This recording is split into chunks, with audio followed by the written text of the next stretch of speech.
स्वागत है आप सभी कॉमर्स यूट्यूब चैनल पे। यदि अभी बिहार बोर्ड से क्लास 11th के एनुअल एग्ज़ाम देने वाले हैं तो आप सभी के लिए वीडियो बहुत ही महत्वपूर्ण होगा, क्योंकि आज के इस वीडियो में इकोनॉमिक्स के बहुत ही महत्वपूर्ण 100 से भी अधिक ऑब्जेक्टिव प्रश्न पढ़ाऊंगा, एमसीक्यू क्वेश्चन। ठीक है, जहाँ से आपके एग्जाम में डायरेक्ट क्वेश्चन पूछे जाएंगे। ठीक है, आप सभी को पता है कि बहुत सारे यूट्यूब पे मतलब वायरल क्वेश्चन के नाम पे पिछले साल का क्वेश्चन तो मंथली एग्जाम का क्वेश्चन पढ़ाया जा रहा है, तो मैं वैसा काम नहीं करूँगा। मैं आप सभी को क्वेश्चन पढ़ाऊँगा और उसका आंसर बताऊँगा, जिससे आपकी तैयारी बेहतर हो जाएगी और आप एग्ज़ाम में बेहतर प्रदर्शन कर पाएंगे। यहाँ पर देखिए प्रश्न कह रहा है कि आर्थिक विकास के लक्ष्य को प्राप्त करने के लिए मुख्य समस्या साधनों के विकास में वृद्धि को होती है। यह किसका कथन है? मतलब कह रहा है कि ऐसा किसने कहा है कि आर्थिक विकास के लक्ष्य को प्राप्त करने के लिए मुख्य समस्या साधनों के विकास में वृद्धि की होती है। तो ऐसा कहने वाले कौन थे? रॉबिन्सन थे, किन्स थे, मार्शल थे, सैमुएल्सन थे। ठीक है, सैमुएल्सन थे। ऑप्शन नंबर डी याद रखोगे आप सभी।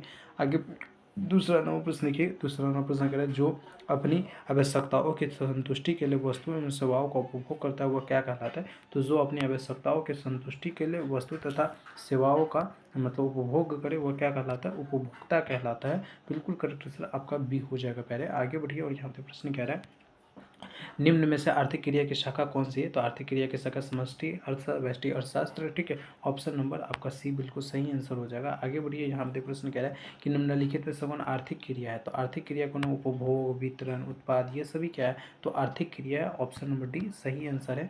आगे बढ़ते हैं और यहाँ पे प्रश्न कह रहा है अर्थशास्त्र का सार क्या है? तो अर्थशास्त्र का दुर्बलता, चयन, ए और बी दोनों। ऑप्शन नंबर सी सही आंसर है। यहाँ पे प्रश्न कह रहा है कि धन के स्थान पर मानव को महत्व किसने दिया? तो धन के स्थान पर मानव को महत्व किसने दिया? तो प्रोफेसर पिगू ने दिया, अर्थशास्त्री पिगू ने दिया है। ठीक है, आगे बढ़ते हैं और यहाँ पे प्रश्न कह रहा है सही क्या सही है? आइए पढ़ते हैं। कह रहे साधन सीमित है, बिल्कुल सही है। आवश्यकता असीमित है, बिल्कुल सही है, ये भी सही है। तो अब उपरोक्त में से दोनों जो है यह सही है, तो ऑप्शन नंबर सी आप लगाओगे, सही आंसर हो जाएगा। आगे बढ़िए, पूछ सकता है आप सभी से एग्जाम में प्रश्न कि Adam Smith wealth and nation का कब प्रकाशित किया? तो एडम स्मिथ जो है वेल्थ एंड नेशन यह प्रकाशित किया था साल 1776 ईस्वी में। ऑप्शन नंबर ए आपका सही आंसर हो जाएगा। आर्थिक क्रिया को व्यष्टि एवं समष्टि में किसने बताया? आर्थिक क्रिया को व्यष्टि तथा समष्टि में किसने बताया? तो रैगनर फ्रिक्स ने बताया है। ऑप्शन नंबर ए आपका सही आंसर हो जाएगा।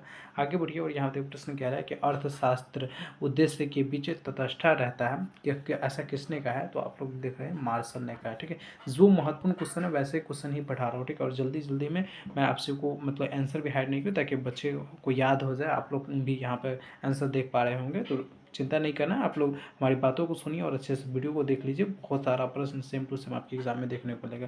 बाकी वायरल क्वेश्चन के चक्कर में पढ़ना है तो आप पढ़ सकते हैं। यहाँ पर देखिए 40वां प्रश्न के अर्थशास्त्र एक आदर्श विज्ञान है, ऐसा किसने कहा है? तो अर्थशास्त्र एक आदर्श विज्ञान है, ऐसा प्रोफेसर पिगू ने कहा है। आगे बढ़ते हैं और यहाँ पर देखिए पहले प्रश्न कह रहा है अर्थशास्त्र विज्ञान एवं कला दोनों है, ऐसा कथन किसका है? अर्थशास्त्र विज्ञान भी है, कला भी है, ऐसा कथन किसका है? तो ऐसा कथन प्रोफेसर मार्शल का है। ऑप्शन बी आपका सही आंसर हो जाएगा। यहाँ पर प्रश्न क्या? सांख्यिकी महत्वपूर्ण है क्योंकि उत्पादन कम होती है, आसान है, या इनमें से कोई नहीं है, इनमें से सभी। तो देखिए सांख्यिकी महत्वपूर्ण है, ठीक है, गिनती महत्वपूर्ण है क्योंकि उत्पादन लागत कम हो जाती है इससे। तो ऑप्शन नंबर ए आपका सही आंसर हो जाएगा। यहाँ पर प्रश्न क्या? सांख्यिकी लागू है, तो सांख्यिकी लागू किस पे होगा?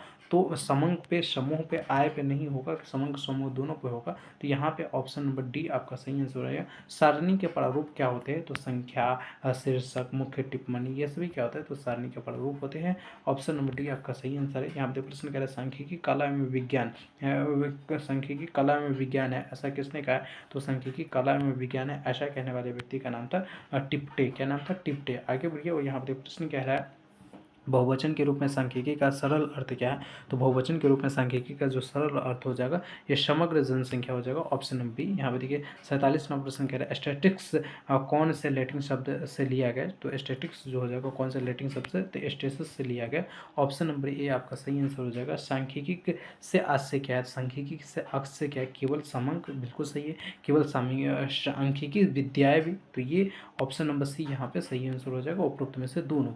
आगे बढ़ते हैं और यहाँ यहाँ पे प्रश्न कह रहा है, प्रश्न क्या कह रहा है, सांख्यिकी साधनों का विज्ञान है। सांख्यिकी जो ये साधनों का विज्ञान, यह परिभाषा किसने दिया है, अथवा सांख्यिकी गणना का विज्ञान है, ऐसा किसने कहा है, तो बताओगे एल ए बाउले। ठीक है, क्या बताओगे, एल ए बाउले। ऑप्शन नंबर ए आपका सही आंसर हो जाएगा। यहाँ पर सांख्यिकी क्या है, तो सांख्यिकी कला भी है और विज्ञान भी, तो ऑप्शन नंबर सी आपका सही आंसर हो जाएगा पहले। यहाँ पर देखो प्रश्न कह रहा है कि निम्नलिखित में से कौन सांख्यिकी अध्ययन की अवस्था को दर्शाता है, तो सांख्यिकी अध्ययन की अवस्था को आंकड़ों का संग्रहण भी, आंकड़ों का प्रस्तुतिकरण भी और आंकड़ों का विश्लेषण भी, यानी ऑप्शन नंबर डी यहाँ पे आपका सही आंसर हो जाएगा पहले। यहाँ पे प्रश्न कह रहे हैं एक वर्ग मध्य बिंदु बराबर होता है, तो एक वर्ग मध्य बिंदु बराबर क्या होता है, तो उच्च वर्ग सीमा तथा निम्न वर्ग सीमा के औसत होता है। ठीक है, तो ऑप्शन नंबर ए आपका यहाँ पे बिल्कुल सही आंसर है। कहें यहाँ पर देखिए प्रश्न कह रहे हैं वर्गीकृत आंकड़ों में सांख्यिकी परिकलन आधारित होता है, तो वर्गीकृत आंकड़ों में जो सांख्यिकी परिकलन होता है ये किस पे आधारित होता है, वर्ग के मध्य बिंदु पे आधारित होता है। किस पे, वर्ग के मध्य बिंदु पे आधारित होता है। ऑप्शन नंबर डी सही आंसर है।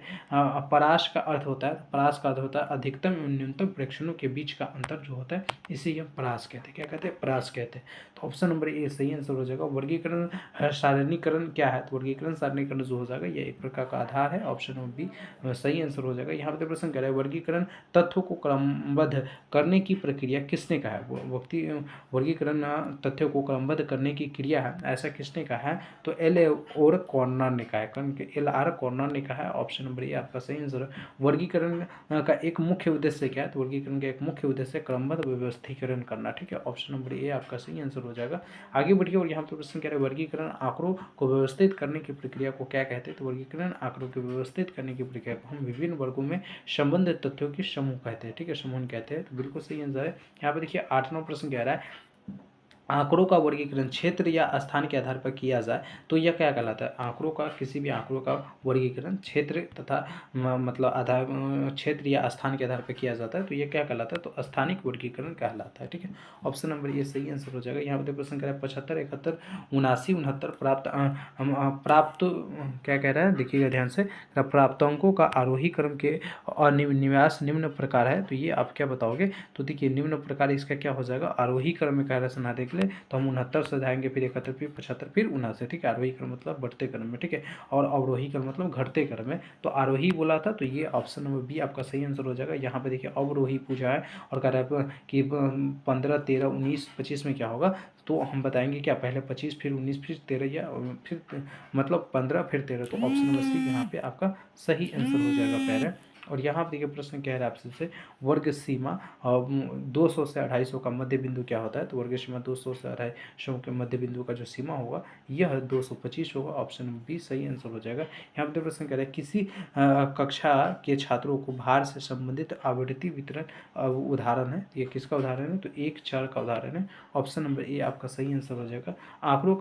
आंकड़ों के वर्गीकरण का उद्देश्य होता है, तो आंकड़ों के वर्गीकरण का उद्देश्य जो हो जाएगा ये हो जाएगा सारणी के लिए आधार प्रस्तुत करना, समयांकों के सरल संक्षिप्त बनाना, समानता एवं असमानता को स्पष्ट करना। आगे बढ़िए प्यारे, और यहाँ पे प्रश्न करें जब आंकड़ों का वर्गीकरण समय के अनुसार किया जाता है तो उस वर्गीकरण को क्या कहा जाता है, तो उस वर्गीकरण को क्या कहते हैं, कलानुक्रमिक वर्गीकरण कहते हैं, याद रखोगे। आगे बढ़िए और यहाँ पे प्रश्न करें कि निम्नलिखित में से मात्रात्मक वर्गीकरण का उदाहरण है, तो मात्रात्मक वर्गीकरण का छात्रों का भार के आधार पर वर्गीकरण करना, छात्रों के आयु के आधार पर वर्गीकरण करना, व्यक्तियों के आधार पर वर्गीकरण करना, उपरोक्त में से सभी, तो ऑप्शन नंबर डी यहाँ पे बिल्कुल सही आंसर है। यहाँ पे प्रश्न कह रहा है सारणी परिणाम होता है, सारणी परिणाम किसका होता है, तो सारणी परिणाम जो हो जाएगा यह सारणीय हो जाएगा। ऑप्शन नंबर डी आपका सही आंसर है। आगे बढ़िए और यहाँ पे प्रश्न कह रहा है कि आंकड़ों की एक से अधिक विशेषताएं को क्या कहते हैं, तो जटिल सारणी। आंकड़ों की एक से अधिक विशेषताएं जो है यह जटिल सारणी होती है। ऑप्शन नंबर ए आपका सही आंसर हो जाएगा। ध्यानपूर्वक देख लीजिए पहले, क्योंकि यहीं से आपके एग्जाम में सारा का सारा क्वेश्चन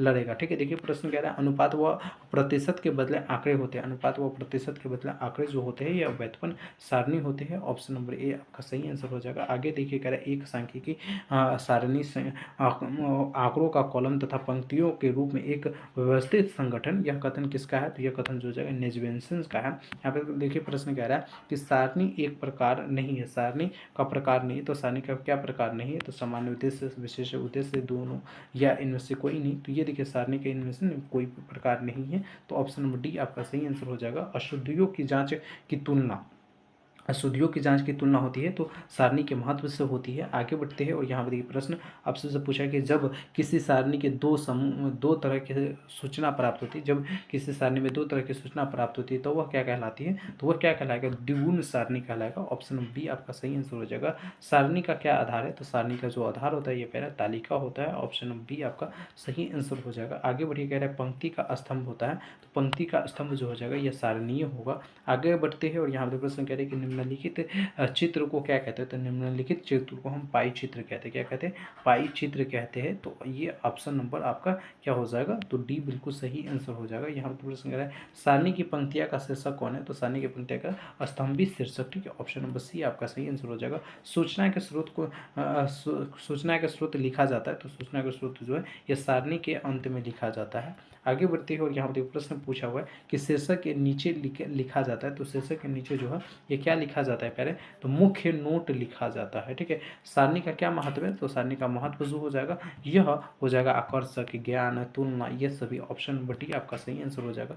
15 प्रश्न के पहले कह रहा है कि सारणीय के प्रयुक्त वर्गीकरण एक प्रकार है, तो ये एक प्रकार हो जाएगा गुणात्मक वर्गीकरण, मात्रात्मक वर्गीकरण, कलिक वर्गीकरण। ऑप्शन नंबर डी यहाँ पे आपका सही आंसर हो जाएगा पहले, ठीक है। यहाँ पे प्रश्न कह रहा है कि डट केंद्रीय प्रवृत्ति के सबसे प्रचलित माप क्या होता है, तो सबसे समांतर माध्य हो जाएगा, ठीक है। आगे बढ़ते हैं और यहाँ पे प्रश्न कह रहा है आपसे कि किसी तथ्य की वह विशेषता या प्रक्रिया जिसे संख्याओं के रूप में मापा जाता है तथा जिसका मान समय के अनुसार बदलता है उसे क्या कहते हैं, तो उसे हम क्या कहते हैं, चर कहते हैं। यदि mx बराबर 5 और n बराबर 5 हो तो x का मान क्या होगा, तो x का मान जो होगा पहले ये जब सूत्र पे आप डालेंगे तो 10 निकलेगा। क्या निकलेगा, 10 निकलेगा, ठीक है। क्यों, क्योंकि जब जैसे ही म्यू बराबर हम ऐसे डालेंगे ना तो 5 कट जाएगा 50 से, तो ये हमारा 10 निकल जाएगा। ऑप्शन नंबर सी सही आंसर हो जाएगा। तो इजी क्वेश्चन है। किसी वर्ग की उच्च एवं निम्न सीमा के अंतर को क्या कहते हैं, तो किसी वर्ग की उच्च एवं निम्न सीमा के वर्ग को हम क्या कहते हैं, वर्ग अंतराल कहते हैं। यहाँ पर देखकर 25, 20, 80 गुने 24 एवं 30 का माध्य 22 है, तो x बराबर क्या होगा, तो x बराबर क्या होगा, तो ये अब माध्य बराबर पूछा है तो माध्य पता ये सबको जोड़ दीजिए, ठीक है। अब 32 में 2 करके निकाल दीजिए, तो जब आप निकालिएगा तो इसका आंसर क्या निकलेगा, 15 निकलेगा, ठीक है। ऑप्शन नंबर बी आपका सही आंसर हो जाएगा। यहाँ पर प्रश्न करें वर्ग सीमाओं के मध्य बिंदु को क्या कहते हैं, तो मध्य मूल्य कहते हैं, ठीक है। भूमिष्ठ मॉडल की बताया तो भूमिष्ठ मॉडल जो हो जाएगा ये 5 हो जाएगा। सबसे अधिक कौन है, 5 5 5 5 5 5, ठीक है। तो ये जो होता है मॉडल मतलब सबसे अधिक जो रहता है उसी को हम भूयष्ट मोड कहते हैं, ठीक है। तो ऑप्शन नंबर डी आपका सही आंसर हो जाएगा। आगे बढ़िए कह रहे हैं समांतर माध्य बराबर क्या होता है, तो देखिए समांतर माध्य बराबर जो होता है यह क्या होता है, म्यू बटे एन, म्यू एक्स बटे क्या हो जाएगा, तो एन हो जाएगा। तो वही 50 बटे हम उस समय क्या किए थे, 5 किए थे, तो कट गया था तो कितना आंसर निकला था, 10 निकला था। वही सूत्र यहाँ पर दिया हुआ है, ठीक है। देखिए अगर एक अच्छे औसत के गुण होते हैं तो एक अच्छे औसत के गुण जो होगा यह स्पष्ट में स्थिर परिभाषा होगा, सरलता और निरपेक्ष संख्या होगा, इनमें से सभी। तो ऑप्शन नंबर डी यहाँ पे सही आंसर हो जाएगा। यहाँ पे देखिए पहले प्रश्न कह रहा है आपसे कि श्रेणी के व्यक्तिगत पदों के समांतर माध्य के लिए किए गए विवेचना के युगों को क्या कहते हैं, तो हम शून्य के बराबर कहते हैं, ठीक है। तो पहले इतना प्रश्न आप सभी याद कर लीजिए। अगले वीडियो में हम और भी सारे प्रश्न आप सभी को पढ़ा दूंगा, ठीक है। तो आप लोग हैं ना ज़्यादा से ज़्यादा दोस्तों के साथ वीडियो को शेयर कर दीजिए और आप सही क्लास किया कीजिए, ठीक है। क्लास किया रहिएगा तो आपको आगे भी काम आएगा। बाकी वायरल क्वेश्चन पेपर के चक्कर में पढ़िएगा तो जाकर गलत चेक कर आप लोग आइएगा स्कूल में से, ठीक है। चलिए बाकी अगर देखिए ओरिजिनल क्वेश्चन पेपर जब वायरल होता है तो हमारे द्वारा डाल दिया जाता है। आप सभी को पता ही है कि कौन सी वेबसाइट पर डाला रहता है, biharboard.news पे, ठीक है, BOARD.news पे, ठीक है। तो आप लोग है ना एक बार यहाँ पे जाकर है ना बार बार चेक कर लीजिएगा एग्जाम से पहले, क्योंकि अगर वायरल क्वेश्चन होता है तो हम यहाँ पे डाल देते हैं। चलिए मिलते हैं अगले क्लास में, जब तक के लिए जय हिंद जय Bharat, thank you so much.